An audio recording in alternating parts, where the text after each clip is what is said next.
Ouais, bonjour à tous. Aujourd'hui, on se retrouve pour aller livrer du tronçol. Hier, j'ai moissonné. Bon, j'ai pas filmé parce que déjà, j'avais pris la caméra, mais sauf que je pensais avoir les batteries chargées, mais finalement, il n'y en avait aucune des deux que j'ai qui était chargée. Donc voilà, donc j'ai pas pu filmer hier. Et cette nuit, il a fait un orage. Du coup, on a eu un peu plus de 50 mm. Donc voilà, hier soir on a fini à 22h30 je crois de moissonner, à remplir, parce que mon voisin il m'a prêté la benne à l'ensamane là. Et du coup ouais, on a fini à 22h de tout remplir, et puis quand on finissait il commençait à faire des gouttes. D'ailleurs j'ai rentré la moissonneuse sous la pluie, mais bon, au moins on a rentré le plus possible. Voilà. Bon, et là maintenant on va livrer ça à la coopérative.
Allez, on va faire les niveaux. Là je vais la sortir pour avoir plus de place pour graisser. Souffler, il n'y en a pas besoin. Hier j'ai fait juste 2 remorques. J'ai fait quoi, 3 heures de travail, donc c'est pas grand chose. Donc on peut continuer à battre comme ça. Je vais juste faire les organes vitaux, donc les filtres à air, le radiateur, puis après graisser les points de graissage, et puis on va y revenir. Allez, on lève la coupe. Hop là. Et on avance.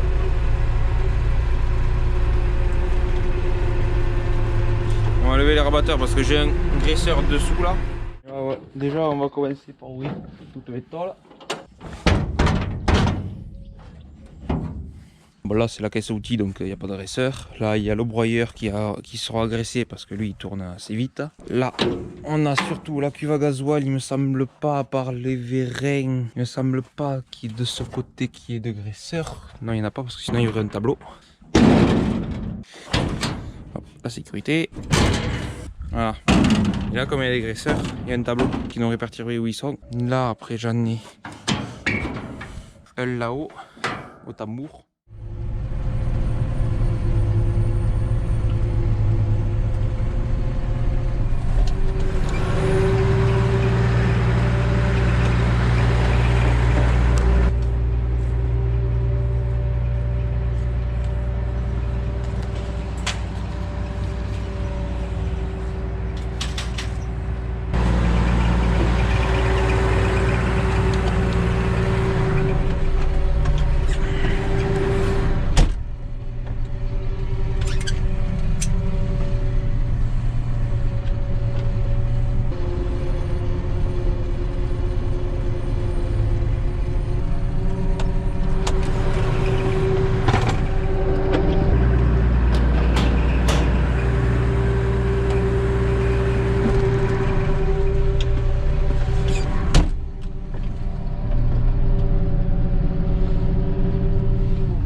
arrive, il y en a un qui livre et moi je vais faire échantillonner ça.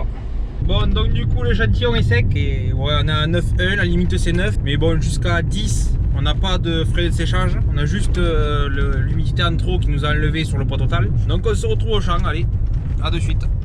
Donc alors là, le plus gros problème qu'on a avec ces groupes là, quand on moissonne le tournesol, c'est que souvent quand les tiges sont trop grosses, la section en elle-même n'arrive pas à la couper entièrement et du coup le pied commence à s'incliner en fonction de l'avancement et du coup la section, et bien en fait elle va fendre juste elle va couper le pied, mais dans sa longueur, du coup elle sera jamais assez longue pour pouvoir le couper et du coup le prochain qui va arriver lui va se coincer et ainsi de suite. Du coup souvent ça peut nous faire brûler les sabres, ou alors des fois c'est une tête, comme vous voyez là, il y a des endroits elle se coupe, la tête vu qu'elle est pleine, elle commence à descendre et au fur et à mesure que ça mûrit. Et au bout d'un moment, quand la tige devient trop sèche, ça fait une pliure en fait nette. Et du coup, la tête de tournesol vient s'appuyer contre le pied presque. Et du coup, des fois, ces têtes sont basses et arrivent à passer en fait, au lieu de passer sur les sabres, elles passent sous les sabres. Et en fait, on vient couper l'angle des deux côtés. Donc la tête tombe par terre, des fois. Mais des fois, elle vient à se bloquer entre les sabres. Et du coup, en fait, vous avez les sections là et la tête, elle vient se bloquer juste devant. Et du coup, quand vous avez le prochain pied qui arrive, elle vient appuyer contre la tête qui est devant les sabres. Et du coup, elle va s'incliner et les sections n'arriveront jamais à le couper. Et après, vous avez les prochains qui vont arriver et pareil, ça va continuer à bourrer. Et moi, pour limiter ce phénomène, bon, déjà, je coupe assez bas pour essayer de passer au maximum et de perdre le moins de tête. Mais surtout, je baisse les rabatteurs à fond. Comme ça évite que les sabres bourrent. Mais le problème qu'on a quand on baisse les rabatteurs à fond, c'est qu'ils se remplissent vite de tête. Et là, certes, ils sont baissés presque à fond, presque à limite à toucher les rabatteurs. Mais comme vous le voyez, à part quand je travaille, et quand je vais arriver à bout, vous verrez, il n'y a pas beaucoup de têtes qui sont coincées dans les peignes.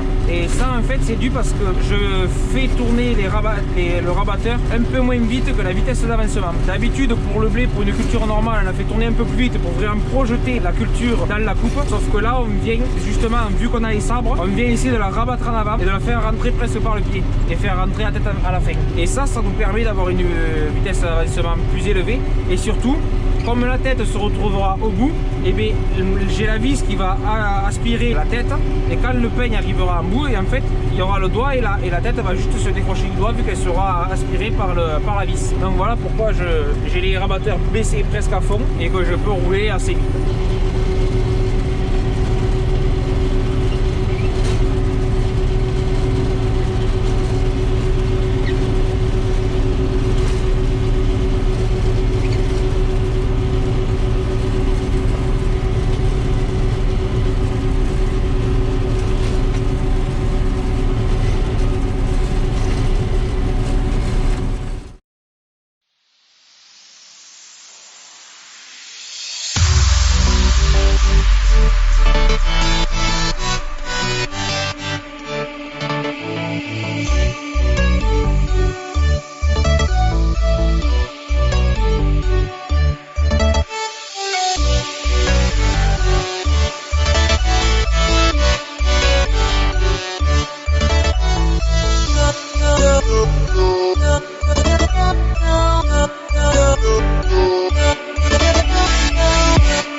là, la saison est finie.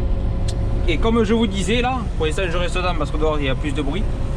Et bien il y a deux têtes qui sont juste accrochées parce que la tige était cassée, ils sont pas plantés dans les doigts. Donc ça, avec l'autre végétation qui sont arrivées, les deux seraient tombés et il n'y en a qu'une là-bas au bout qui s'y est enroulée. Donc voilà, comme quoi la technique marche assez bien. Bon après c'est sûr que peut-être si j'avais une coupe beaucoup plus large, parce que là ça fait que 4 mètres et demi, si j'avais une coupe beaucoup plus large, peut-être que j'en aurais plus, mais bon, déjà moi je vois l'état des rabatteurs que j'avais quand je faisais pas ça et l'état que je l'ai maintenant, il n'y a pas photo quoi. Donc voilà, la saison de tournesol 2021 est terminée. J'espère que cette vidéo vous aura plu. N'hésitez pas à vous abonner, à laisser un j'aime et commenter si vous avez des questions. Allez, à la prochaine.